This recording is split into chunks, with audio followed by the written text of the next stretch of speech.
ஹாய்ங்க, எல்லோருக்கும் வணக்கம். இது கல்யாணத்துக்கு நாள் வந்து விருந்து போடுவோம் இல்லையா, மாமா வீட்டு விருந்துன்னு சொல்லுவோம்.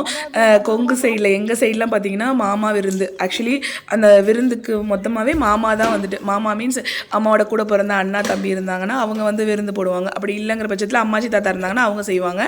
அப்படி இல்லைன்னா நாங்களே போட்டுக்கணும்னு வச்சுக்கோங்களேன். எங்கள் வீட்டில் வந்து கூட பிறந்த அம்மாவுக்கு கூட பிறந்தவங்க அண்ணன் தம்பி கிடையாது. ஸோ எங்கள் அம்மாச்சின்னு இருக்காங்க. அம்மாச்சி வந்துட்டு அம்மாவுக்கும் கௌதமுக்கும் ட்ரெஸ் எடுத்துட்டாங்க. ப்ளஸ் வந்துட்டு ட்ரெஸ் எடுக்க சொல்லிட்டாங்க, நாங்கள் எடுத்துட்டோம். அப்புறம் 30,000 ரூபா காசு கொடுத்துட்டாங்க அம்மாச்சி. அவங்க நம்ம யார் யார் விருப்பப்படுறோமோ அவங்கள கூப்பிட்டு நம்ம வந்து சாப்பாடு வந்து நம்ம விருந்து சாப்பாடு போடணும். அவங்க தான் விருந்து சாப்பாடு ஃபஸ்ட்டு பையனுக்கு வந்து அன்னைக்கு விருந்து சாப்பாடு வந்து அம்மாச்சி வீட்டு சைடில். அதுவும் இப்போத்த அந்த காலத்துலலாம் சமைச்சு சாப்பாடு போட்டாங்க. இப்போ வந்து நம்ம யார் வீட்டில் சமைச்சிட்ருக்கா? ஸோ வீட்டில் கடையிலேயே சொல்லிட்டோங்க. ஒரு 200 டிக்கெட்டுக்கு வந்து கடையில் வந்து காலைல டிஃபன் சொல்லியிருந்தோம். பட் ஆனால் டிஃபன் நம்ம கடையில் சொன்னாலுமே மாப்பிள்ளை பையனுக்கு வந்து அந்த அத்தைமாருங்களாக தான் அவங்க கையில் சமைச்சு சாப்பாடு பரிமாறி அந்த சாப்பாடை ஃபஸ்ட்டு சாப்பிட்டதுக்கப்புறமா தான் மற்றவங்களுக்கு சாப்பாடு போடணும். ஸோ அவங்க சாப்பாடு சாம்பார் அதெல்லாம் வச்சுருந்தாங்க, குழம்பு வச்சு அதான் ஃபஸ்ட்டு போட்டாங்க. அதுக்கப்புறம் தான் விருந்து சாப்பாடு நம்ம கடையிலேருந்து வாங்கிட்டு வந்து சாப்பிட்ணும். அது ஒரு முறை எங்களோடதில்.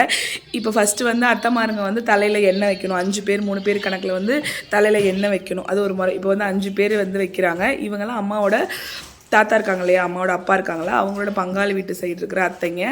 அவங்க வந்து 5 பேர் வந்துட்டு தலையில் எண்ணெய் வச்சு முறை பண்ணாங்க. இது ஒரு ப்ரொசீஜர். கௌதம் எதில் உட்காந்துருக்கான்னா முக்காலி சொல்லுவாங்கள்ல, அது பேர் என்ன, அந்த முக்காலி, பித்தளை முக்காலி. அந்த சீர் பண்ணுறதுக்கு அதில் நம்ம உட்காந்து தான் சீர் பண்ணுவாங்க. எங்கள் சைட்லாம் சேரில் கீழே அந்த மாதிரிலாம் உட்காரக்கூடாது. அந்த முக்காலியில் உட்காந்து தான் சீர் பண்ணுவாங்க. அந்த ஐட்டமே வந்து பித்தளையில் தான் இருக்கணும் அப்படிங்கிற மாதிரி. இப்போ சில பேர் காலத்துக்கு தகுந்த மாதிரி வெள்ளியில் மாற்றிட்டாங்க. நாங்கள் வந்து பித்தளையிலேயே ஃபாலோ பண்ணிக்கிட்டோம். இது பார்த்திங்களா, இது ஒரு ப்ரொசீஜர். அந்த தலையில் சுற்றி இது பண்ணுறது, தண்ணி இது பண்ணுறது, அது ஒரு ப்ரொசீஜர். இப்போ இவர் வந்து கொடுக்குறாரு இல்லையா, இது வந்து செஞ்சோறு வெள்ளை சோறு. சாப்பாடு வந்து வீட்டில் செஞ்சு பச்சரிசியில் செஞ்சு, இது வந்து வெள்ளை சாப்பாடு. இதை வந்து சுற்றி 3 வாட்டி சுற்றி கீழே போடுறது. அதே மாதிரி வெள்ளை செஞ்சோருமே சுற்றுவாங்க. இதெல்லாம் ஒரு ப்ரொசீஜரு. ஆக்சுவலி இதெல்லாம் நான் பண்ணும்போது நாங்கள் வீட்டுக்குள்ளே வேலை இருந்துச்சு, அதை பார்த்துட்டு இருந்தோம். என் ஹஸ்பண்ட் தான் வீடியோ எடுத்துகிட்டு இருந்தாங்க. இதெல்லாம் நாங்கள் நேரில் கூட பார்க்கல. ஆக்சுவலி உண்மை அதுதாங்க. நம்ம வீட்டு கல்யாணத்தில் நம்ம வந்து எல்லாத்தையுமே அப்படி பர்ஃபெக்டாக இது நடக்குதான்னு எல்லா விஷயத்தையுமே பார்க்க முடியல மீன்ஸ் அந்த என்னென்ன ப்ரொசீஜர் ஃபாலோ பண்ணுறாங்கன்னு நம்ம கிட்டேருந்து பார்க்க முடியல. இப்படி வீடியோவில் பார்த்துட்டா தான் உண்டு. நானே வீடியோவில் தான் பார்த்தேன். இதெல்லாம் நான் நேரில் பார்க்கவே இல்லை. நான் அப்போ உள்ளே ஏதோ வேலை இருந்துச்சுன்னு பார்த்துட்டு இருந்தேன். ஆனால் மற்றவங்க கல்யாணத்துக்கு போகிறோம்னா எல்லாத்தையுமே பார்க்கலாம். இதுதான் மற்றவங்க கல்யாணத்துக்கும் நம்ம கல்யாணத்துக்கும் டிஃப்ரென்ஸ்னு வச்சுக்கோங்களேன். மற்றவங்க கல்யாணத்தில் ஜாலியாக என்ஜாய் பண்ணிட்டு வரலாம். நம்ம கல்யாணத்தில் நமக்கு 1008 வேலை இருக்கிறனால எதையுமே கிட்டே இருந்து ருசித்து பார்க்க முடியல. அதுதான் உண்மை. இப்படி யாரெல்லாம் ஃபீல் பண்ணியிருக்கீங்க, யாருக்கெல்லாம் இந்த அனுபவம் இருக்குதுன்னு சொல்லுங்கள். எனக்கு சீரியஸாகவே நிறையா விஷயம் தம்பி இதில் நான் நிறையா மிஸ் பண்ணிட்டேன். ஏதோ டான்ஸ்லாம் ஆடினாங்கங்கிறாங்க மண்டபத்தில். என்ட்ரி கொடுக்கும்போது நிறைய நடந்துச்சு. அதெல்லாம் நான் பார்க்கவே இல்லை. இது வீடியோவில் தான் பார்க்கணும். இந்த வருங்க, இது மாமா. இவங்க வந்து மாமா வந்து தண்ணி ஊற்றிடுவாங்க. ஆக்சுவலி இது வந்து ஃபஸ்ட்டு முறைப்படி தண்ணி ஊற்றுனதுக்கப்புறமா அப்புறம் நம்ம போய் பாத்ரூமில் தண்ணி குளிச்சுட்டு வந்து அவங்க எடுத்த ட்ரெஸ் வந்து போட்டு பண்ணணும். இவங்க தான் முறை செஞ்ச மாமாங்க. இவங்களுக்கு வந்து அம்மா வந்து ட்ரெஸ் எடுத்து கொடுத்துருந்தாங்க மாமாத்திக்கு. அத்தை இவங்க தான். இப்போ நிற்கிறாரில்ல அவரோட ஒய்ஃபு தான் இவங்க. முன்னாடி செஞ்சவரோட ஒய்ஃபு நான் காமிக்கிறேன், அவங்க வந்தாங்கன்னா காமிக்கிறேன்.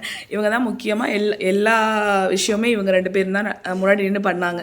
எல்லாமே என்னென்ன பண்ணணுமோ, மாமா சைடு வந்து பொட்டு வைக்கிறது, மாலை போடுறது எல்லாமே இவங்க தான் முன்னாடி நின்று பண்ணாங்கன்னு வச்சுக்கோங்களேன். இந்த ப்ரொசீஜர் எங்களில் ஃபாலோ பண்ணாங்க இவங்க. பின்னாடி அந்த வேஷ்டி சட்டை போட்டிருக்கார்ல, இந்த இவர் இல்லை, பின்னாடி அந்த ப்ளூ கலர் ஹைட்டாக நிற்கிறார், அவர் தெரியல, அவர் தான் எங்கள் சித்தப்பா. நான் காமிக்கிறேன், அவர் கிளியராக தெரியல, இப்போ காமிக்கிறேன். இது வந்து செஞ்சோறு சுற்றுறாங்க. ஃபஸ்ட்டு வெள்ளைச்சோறு ப்ரொசீஜர் முடிஞ்சது, அதுக்கப்புறம் செஞ்சோறு சுற்றுறாங்க. இது ஒரு ப்ரொசீஜர். இதெல்லாம் எதுக்கு ஃபாலோ பண்ணுறாங்கன்னு கேட்டால் எனக்கு கிளியராக தெரில. எனக்கு நான் வேணால் எங்கள் அம்மாட்ட கேட்டு சொல்கிறேன்.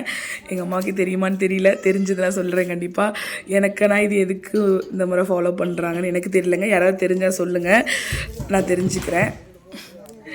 ஆக்சுவலி ஒரு கேஸ்டில் ஒரு ஊரில் இப்போ கொங்கு இதுலேயே பார்த்திங்கன்னா ஒரு ஊரில் ஒரு பழக்கம் இருக்குது. டிஃப்ரெண்ட்டாக இருக்குது. சில விஷயங்கள் பார்க்கும்போது நமக்கு டிஃப்ரெண்ட்டாக நல்லா இருக்குல்ல, இது நம்மளும் செய்யணும் அப்படின்னு ஆசை வருது. பட் ஆனால் நம்ம சைடில் அந்த ப்ரொசீஜர் இல்லைனா இதெல்லாம் நாங்கள் என்னடா புதுசாக அதெல்லாம் பண்ணுறீங்க, நம்மளால தான் இது இல்லையே அப்படின்னு சொல்கிறாங்க. ஸோ தெரியல, இன்னும் மக்கள் மாறலையா இல்லை நம்ம வந்து புதுசை நோக்கி போகிறோமா அப்படிங்கிறது தெரியல.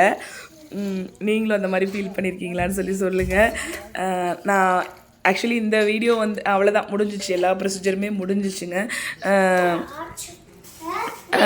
அவ்வளோதான். இனி நம்ம போய் வந்துட்டு குளிச்சுட்டு வந்து கௌதம் வந்துட்டு ட்ரெஸ் மாற்றிட்டு கொடுப்பாங்க. அவங்க தான் ட்ரெஸ் கொடுப்பாங்க. அந்த ட்ரெஸ்ஸை வாங்கி நம்ம புதுசு கட்டிக்கணும். ட்ரெஸ் வந்து இவன் போட்டுக்கணும், அம்மாவுமே புது சாரி தான் கட்டிக்கணும். அதுதான் இது பண்ணது. அந்த வீடியோ அந்த தனியாக போடுறேன் நான் உங்களுக்கு. இதுதான் எங்களோட முறை.